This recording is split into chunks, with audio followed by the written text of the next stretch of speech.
Chapter 2. Matthew Cuthbert is Surprised. Matthew Cuthbert and the sorrel mare jogged comfortably over the 8 miles to Bright River. It was a pretty road, running along between snug farmsteads with now and again a bit of balsamy fir wood to drive through, or a hollow where wild plums hung out their filmy bloom. The air was sweet with the breath of many apple orchards, and the meadows sloped away in the distance to horizon mists of pearl and purple, while the little birds sang as if it were the one day of summer in all the year. Matthew enjoyed the drive after his own fashion, except during the moments when he met women and had to nod to them, for in Prince Edward Island you are supposed to nod to all and sundry you meet on the road, whether you know them or not. Matthew dreaded all women except Marilla and Mrs. Rachel. He had an uncomfortable feeling that the mysterious creatures were secretly laughing at him. He may have been quite right in thinking so, for he was an odd-looking personage with an ungainly figure and long iron-gray hair that touched his stooping shoulders, and a full, soft brown beard which he had worn ever since he was 20. In fact, he had looked at 20 very much as he looked at 60, lacking a little of the grayness. When he reached Bright River, there was no sign of any train. He thought he was too early, so he tied his horse to the yard of the small Bright River Hotel and went over to the station house. The long platform was almost deserted, the only living creature in sight being a girl who was sitting on a pile of shingles at the extreme end. Matthew, barely noting that it was a girl, sidled past her as quickly as possible without looking at her. Had he looked, he could hardly have failed to notice the tense rigidity and expectation of her attitude and expression. She was sitting there waiting for something or somebody, and, since sitting and waiting was the only thing to do just then, she sat and waited with all her might and main. Matthew encountered the station master locking up the ticket office preparatory to going home for supper, and asked him if the 5:30 train would soon be along. "The 5:30 train has been and gone half an hour ago," answered that brisk official. "But there was a passenger dropped off for you, a little girl. She's sitting out on the shingles. I asked her to go into the ladies' waiting room, but she informed me gravely that she preferred to stay outside. There was more scope for imagination, she said. She's a case, I should say." "I'm not expecting a girl," said Matthew blankly. "It's a boy I've come for. He should be here. Mrs. Alexander Spencer was to bring him over from Nova Scotia for me." The station master whistled. "Guess there's been some mistake," he said. "Mrs. Spencer came off that train with that girl and gave her into my charge. Said you and your sister were adopting her from an orphan asylum and that you would be along for her presently. That's all I know about it, and I haven't got any more orphans concealed hereabouts." "I don't understand," said Matthew helplessly, wishing that Marilla was at hand to cope with the situation. "Well, you better question the girl," said the station master carelessly. "I dare say she'll be able to explain. She's got a tongue of her own, that's for certain. Maybe they were out of boys of the brand you wanted." He walked jauntily away, being hungry, and the unfortunate Matthew was left to do that which was harder for him than bearding a lion in its den. Walk up to a girl, a strange girl, an orphan girl, and demand of her why she wasn't a boy. Matthew groaned in spirit as he turned about and shuffled gently down the platform toward her. She had been watching him ever since he had passed her, and she had her eyes on him now. Matthew was not looking at her and would not have seen what she was really like if he had been, but an ordinary observer would have seen this. A child of about 11, garbed in a very short, very tight, very ugly dress of yellowish-gray wincey. She wore a faded brown sailor hat, and beneath the hat, extending down her back, were 2 braids of very thick, decidedly red hair. Her face was small, white, and thin, also much freckled. Her mouth was large, and so were her eyes, which looked green in some lights and moods and gray in others. So far, the ordinary observer, an extraordinary observer, might have seen that the chin was very pointed and pronounced, that the big eyes were full of spirit and vivacity, that the mouth was sweet-lipped and expressive, and the forehead was broad and full. In short, our discerning, extraordinary observer might have concluded that no commonplace soul inhabited the body of this stray woman-child, of whom shy Matthew Cuthbert was so ludicrously afraid. Matthew, however, was spared the ordeal of speaking first, for as soon as she concluded that he was coming to her, she stood up, grasping with one thin brown hand the handle of a shabby old-fashioned carpet-bag. The other she held out to him. "I suppose you are Matthew Cuthbert of Green Gables," she said in a peculiarly clear, sweet voice. "I'm very glad to see you. I was beginning to be afraid you weren't coming for me, and I was imagining all the things that might have happened to prevent you. I had made up my mind that if you didn't come for me tonight, I'd go down to the track to that big wild cherry tree at the bend and climb up it to stay at night. I wouldn't be a bit afraid, and it would be lovely to sleep in a wild cherry tree all white with bloom in the moonshine, don't you think? You could imagine you were dwelling in marble halls, couldn't you? And I was quite sure you would come for me in the morning if you didn't tonight." Matthew had taken the scrawny little hand awkwardly in his. Then and there he decided what to do. He could not tell this child with the glowing eyes that there had been a mistake. He would take her home and let Marilla do that.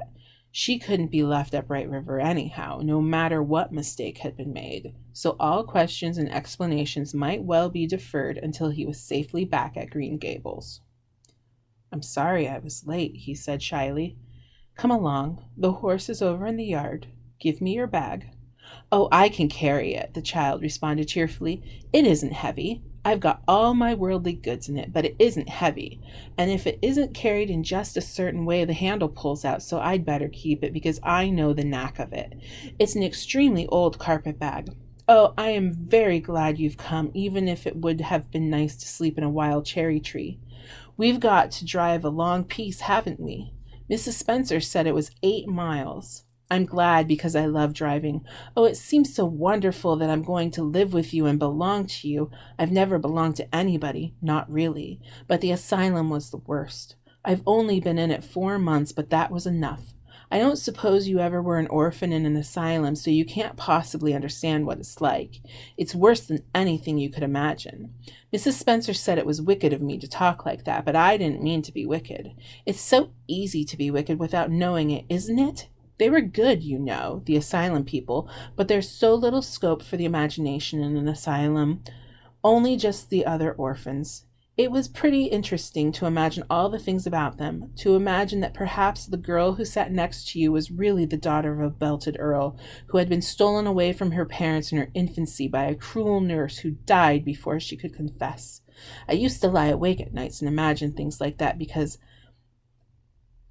I didn't have time in the day. I guess that's why I'm so thin. I am dreadful thin, ain't I? There isn't a pick on my bones. I do love to imagine I'm plump, nice and plump, with dimples in my elbows."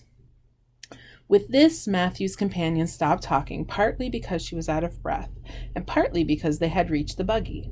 Not another word did she say until they had left the village and were driving down a steep little hill, the road part of which had been cut so deeply into the soft soil that the banks fringed with blooming wild trees and slim white birches were several feet above their heads. The child put out her hand and broke off a branch of wild plum that brushed against the side of the buggy. "Isn't that beautiful? What did that tree leaning out the bank, all white and lacy, make you think of?" she asked. "Well, now, I don't know," said Matthew.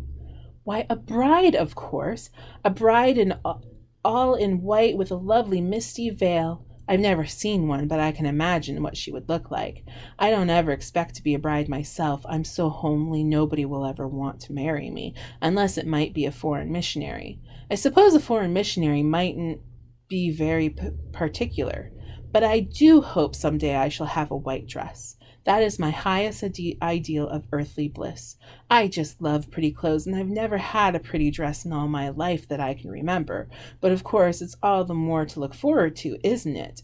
And then I can imagine I'm dressed gorgeously. This morning when I left the asylum, I felt so ashamed because I had to wear this horrid old wincey dress. All the orphans had to wear them, you know. A merchant in Hopeton last winter donated 300 yards of wincey to the asylum. Some people said it was because he couldn't sell it, but I'd rather believe it was out of the kindness of his heart, wouldn't you?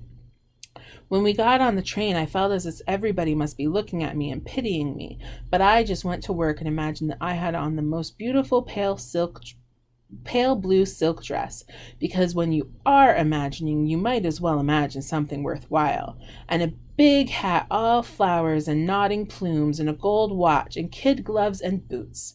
I felt cheered up right away, and I enjoyed my trip to the island with all my might. I wasn't a bit sick coming over in the boat. Neither was Mrs. Spencer, although she generally is. She said she hadn't time to get sick watching to see that I didn't fall overboard. She said she never saw the beat of me for prowling about, but if it kept her from being seasick, it's a mercy I did prowl, isn't it? And I wanted to see everything that was to be seen on that boat, because I didn't know whether I'd ever have another opportunity. Oh, there are a lot more cherry trees all in bloom. This island is the bloomiest place. I just love it already, and I'm so glad I'm going to live here. I've always heard that Prince Edward Island is the prettiest place in all the world, and I used to imagine I was living here, but I never really expected I would. It's delightful when your imaginations come true, isn't it? But those red roads are so funny. When we got onto the train at Charlottetown and the red roads began to flash past, I asked Mrs. Spencer what made them red, and she said she didn't know, and for pity's sake not to ask her any more questions. She said I must have asked her 1,000 already. I suppose I had too, but how are you going to find out about things if you don't ask questions? And what does make the roads red? Well, now, I don't know, said Matthew. Well, that is one of the things to find out sometime. Isn't it splendid to think of all the things there are to find out about? It just makes me feel glad to be alive. It's such an interesting world. It wouldn't be half so interesting if we know all about everything, would it? There'd be no scope for imagination then, would there? But am I talking too much? People are always telling me I do. Would you rather I didn't talk? If you say so, I'll stop. I can stop when I make up my mind to do it, although it's difficult. Matthew, much to his own surprise, was enjoying himself. Like most quiet folks, he liked talkative people when they were willing to do the talking themselves and did not expect him to keep up his end of it.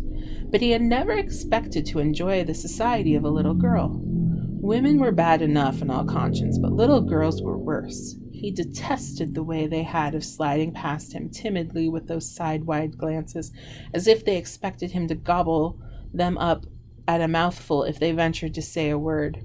That was the Evelina type of well-bred little girl.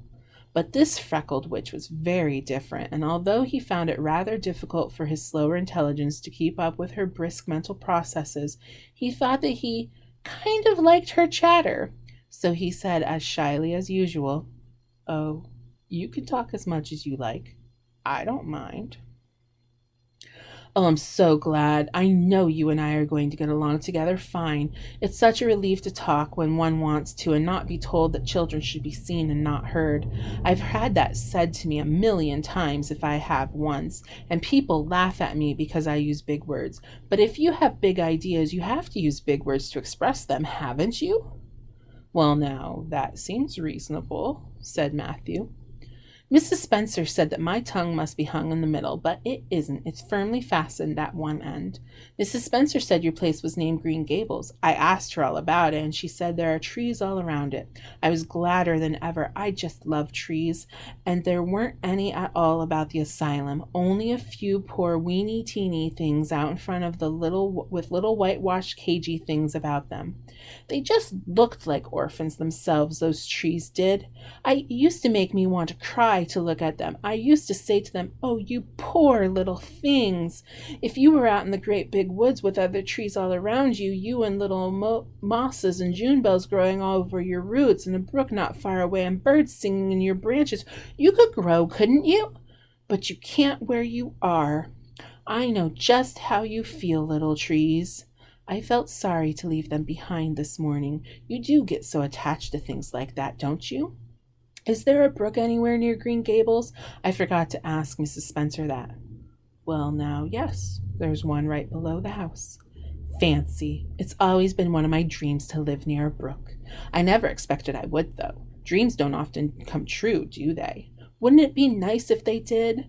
But just now I feel pretty nearly perfectly happy. I can't feel exactly perfectly happy because, well, what color would you call this? She twitched one of her long, glossy braids over her thin shoulders and held it up before Matthew's eyes.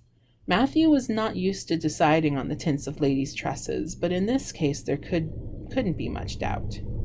It's red, ain't it? The girl let the braid drop back with a sigh that seemed to come from her very toes and to exhale forth all the sorrows of the ages. Yes, it's red, she said resignedly. Now you see why I can't be perfectly happy. Nobody who has red hair. I don't mind the other things so much, the freckles and the green eyes and my skinniness. I can imagine them away. I can imagine that I have a beautiful rose leaf complexion and a lovely starry violet eyes, but I cannot imagine that red hair away. I do my best. I think to myself, now my hair is a glorious black, black as the raven's wing. But all the time I know it is just plain red, and it breaks my heart. It will be my lifelong sorrow. I read of a girl once in a novel who had a lifelong sorrow, but it wasn't red hair. Her hair was pure gold rippling back from her alabaster brow.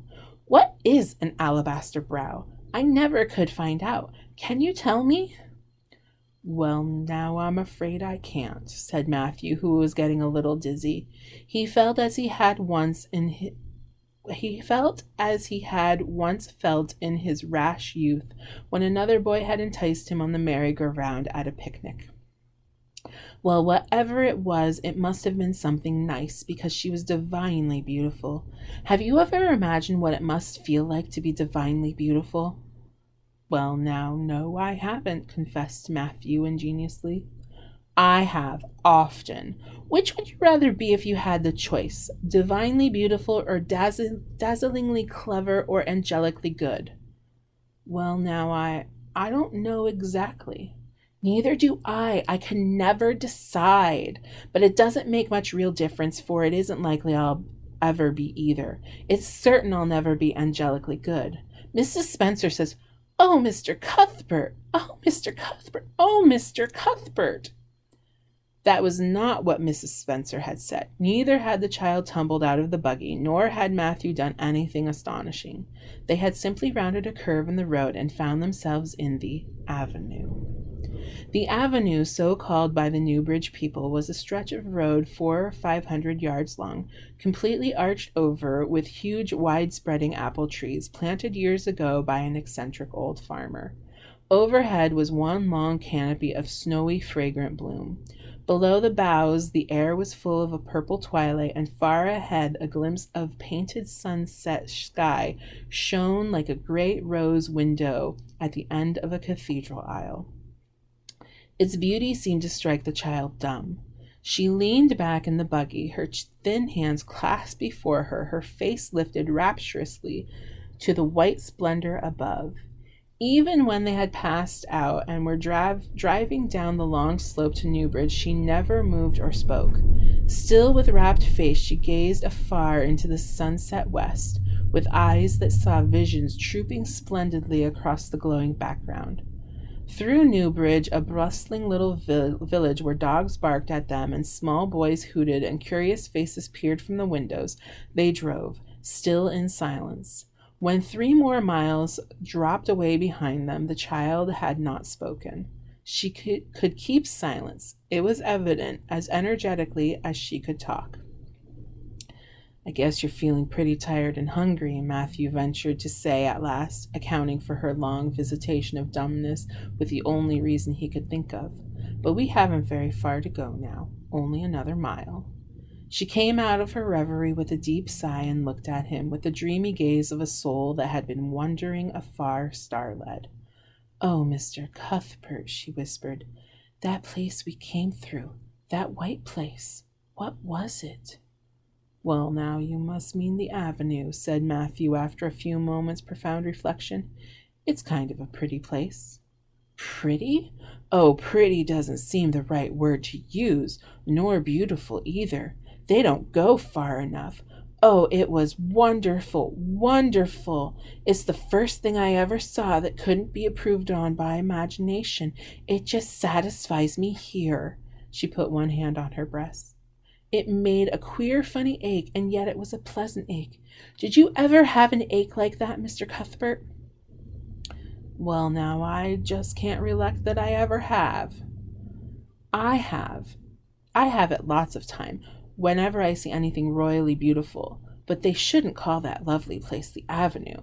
There's no meaning in a name like that. They should call it, let me see, the White Way of Delight. Isn't that a nice imaginative name? When I don't like the name of a place or a person, I always imagine a new one and always think of them so.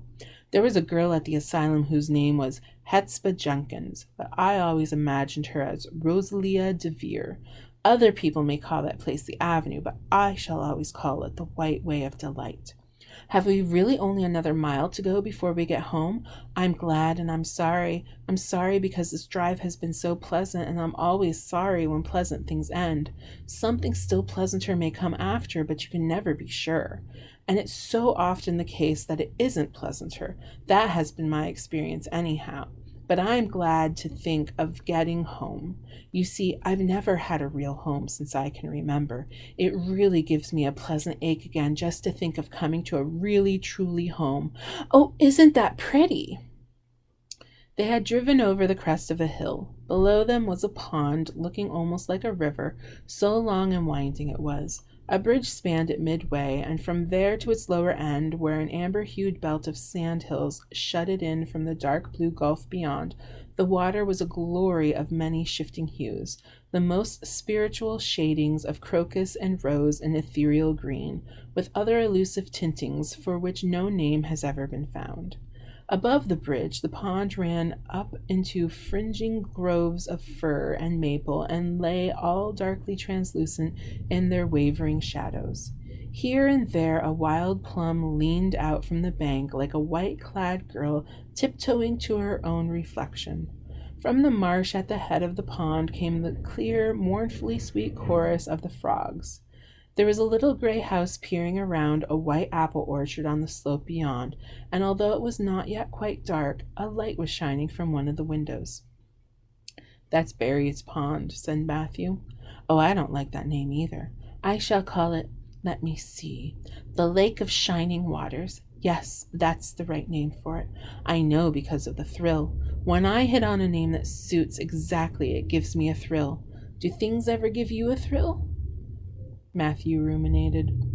Well, now, yes. It always kind of gives me a thrill to see them white ugly grubs that spade up the cucumber beds. I hate the look of them. Oh, I don't think that can be exactly the same kind of thrill. Do you think it can? There doesn't seem to be much connection between grubs and lakes of shining waters, does there? But why do people call it Barry's Pond? I reckon because Mr. Barry lives there in that house. Orchard Slope's the name of his place. If it wasn't for that big bush behind it, you could see Green Gables from here. But we have to go over the bridge and round by the road, so it's near half a mile further. Has Mr. Barry any little girls? Well, not so very little either, about my size. He's got one about 11. Her name is Diana. Oh, with a long indrawing of breath, what a perfectly lovely name. Well, now, I don't know. There's something dreadful heathenish about it, seems to me. I'd rather Jane or Mary or some sensible name like that. But when Diana was born, there was a schoolmaster boarding there, and they gave him the naming of her, and he called her Diana. I wish there had been a schoolmaster like that around when I was born then. Oh, here we are at the bridge, and I'm going to shut my eyes tight. I'm always afraid of going over bridges. I can't help imagining that perhaps just as we get to the middle, they'll crumple like a jackknife and nip us. So I shut my eyes, but I always have to open them for all when I think we're getting near the middle, because you see, if the bridge did crumple up, I'd want to see it crumple up. What a jolly rumble it makes. I always like the rumble part of it. Isn't it splendid there are so many things to like in this world? There, we're over. Now I'll look back. Good night, dear lake of shining waters. I always say good night to the things I love, just as I would to people. I think they like it. That water looks as if it was smiling at me. When they had driven up the further hill and around the corner, Matthew said, "We're pretty near home now. That's Green Gables over—" "Oh, don't tell me," she interrupted breathlessly, catching at his partially raised arms and shutting her eyes that she might not see his gesture. "Let me guess. I'm sure I'll guess right." She opened her eyes and looked about her. They were on the crest of a hill. The sun had set some time since, but the landscape was still clear in the mellow afterlight. To the west, a dark church spire rose up against the marigold sky.